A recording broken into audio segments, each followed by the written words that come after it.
Curaçao Island is not only about the beaches, it also has a colorful and vibrant capital city.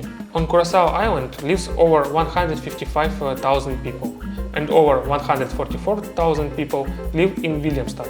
So Willemstad is pretty big, and most probably you won't walk around every corner of it. So because of it, you can take a taxi or use a public transport. In most cases I used public transport. There are two main bus stops that connect many different routes around the city. All those bus stops are often marked, but for more detailed map of bus stops, I would recommend to follow to the official website of the bus company. And while we started to talk about transport, let's continue with money. I strongly do not recommend to use ATMs or currency exchange services on Curaçao because of the huge fees and quality of service. Instead, I would recommend to bring with you credit card and small bills of US dollar, because everywhere where you need to pay with cash, you can pay with USD. Now let's continue with attractions that you can visit in Willemstad.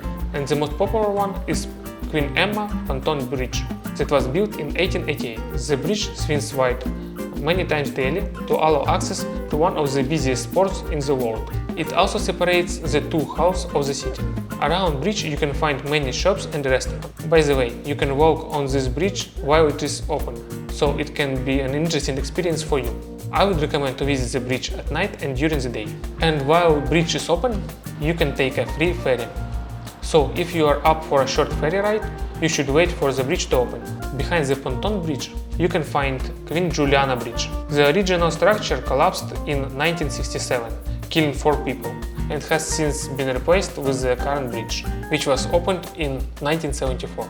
Nearby, you can find also Reef Port. The Reef Port is a major shopping and entertainment hub in Willemstad. It's also home to some of the island's finest restaurants. And if you are up for walk, I would recommend to visit Charou, Punda, Otrobanda and Peter Mai neighborhoods. Those are 4 main historic sections of the city, where you can find the most colorful buildings. Here you will find restaurants and all kinds of shops. Of course, do not forget to take a look at souvenir shops, and for marine life you can visit Curaçao Aquarium. But to be honest, I would prefer to swim with free marine creatures, and you can do it on any beach around the whole island. And I'm talking not only about snorkeling, but also diving. The diving centers are available all around the island. And of course, if you want to get more information about Curaçao Island, I would recommend to check this video next.